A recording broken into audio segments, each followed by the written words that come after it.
ছাড়তে পারি না। এর মূল কারণ আপনার এবং আমার পিছনে নফস এবং শয়তান লাগিয়া রইছে।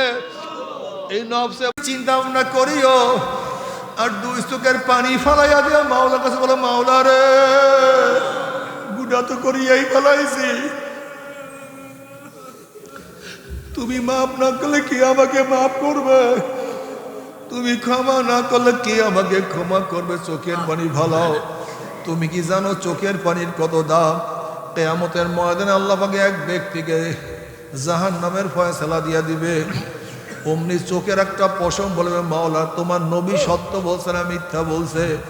আল্লাহ বলবে, আমার নবী যা বলছে সবই সত্য বলছে, মিথ্যা বলার তো প্রশ্নই হইতে পারে না।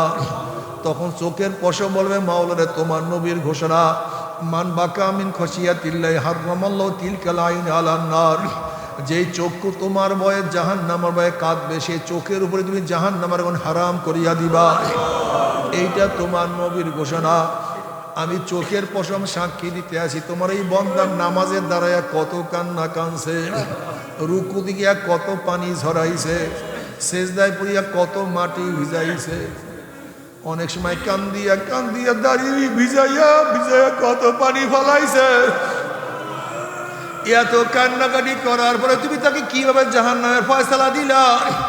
অমনি আমার মাওলা বলবে, হে জিব্রাইল গোটা কিয়ামতের ময়দানে মানুষকে এলান করিয়া দে, জানাইয়া দে, অমুকের ছেলে অমুককে আল্লাহ পাক শুধুমাত্র চোখের একটা পশমের সাক্ষীর কারণে মাফ করিয়া দিছে। নবী আলাইহিস সালাতু ওয়াস সালাম তোমার জন্য আমার জন্য কত সুন্দর বিশারাতের ব্যবস্থা করছে। আইনাইয়া হাল্লা তাবকিয়ানি আলা জানবি, আইনাইয়া হাল্লা তাবকিয়ানি আলা জানবি, তানাসারা মুরিমি ইয়াদি ওয়ালা আদরি। ও আমার চক্ষু, এ চক্ষু তুই আমার গুনার কথা স্মরণ করিয়া কেন কান্দো না? এ আমার চক্ষু তুই আমার গুনার কথা স্মরণ করিয়া কেন কান্দো না? অথচ আমার সামনে আমার দাড়ি পাকিয়া গেল, চুল পাকিয়া গেল, চোখের পাওয়ার নষ্ট হইয়া গেল, আমার সামনে আমার হাত দুর্বল হইয়া গেল, আমার সামনে আমি কবরের কিনারায় চলে আসলাম, আমার সামনে সব ঘটনা ঘটিয়া গেল, আমার সামনে সব ঘটনা ঘটিয়া গেল,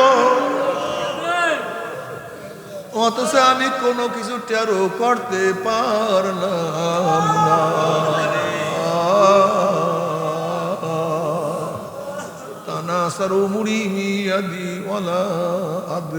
জানি না কবে কোন ঘটনা ঘটিয়া গেল।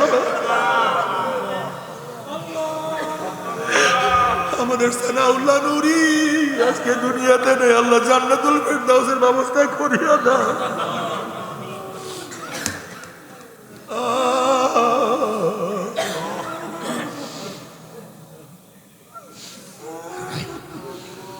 আল্লাহ তওবা করার তৌফিক দিয়া দাও। বাবার যদি মাওলা কিনিয়া কিয়ামতের ময়দানে উঠতে পারি, কামিয়াব হয়ে যায়।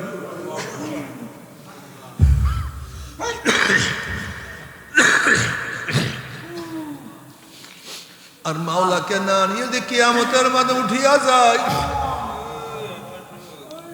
হাত পার মধ্যে জাহান্নামের শিকল লাগিয়া যাবে।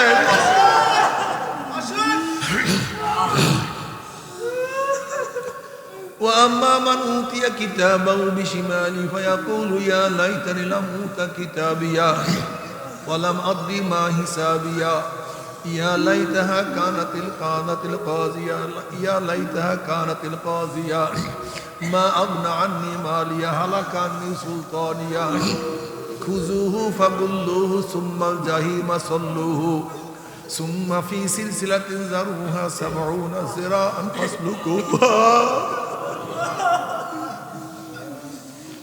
আল্লাহ পাক বলবে, নাফরমানকে ধর, ওকে বান্ধিয়া ফেলাও। এই আদেশ দেওয়ার সাথে সাথে 70 গজ লম্বা লম্বা আগুনের শিকল দিয়া নাফরমানকে প্যাঁচ দিয়া ফেলাইবে। উপায় নাই।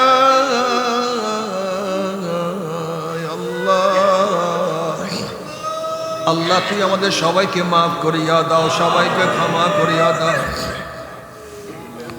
তবে মোমেন মুসলমান বলতে সবাই মনে চায় গুনার থেকে ফিরিয়া নেক আমল করিয়া মাওলার জান্নাতে, কিন্তু সবাই যাইতে মনে চায়।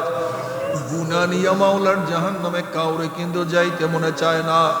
কিন্তু কেনই বা আমরা নেক আমল করতে পারি না, কেনই বা গুনার কাম ছাড়তে পারি না?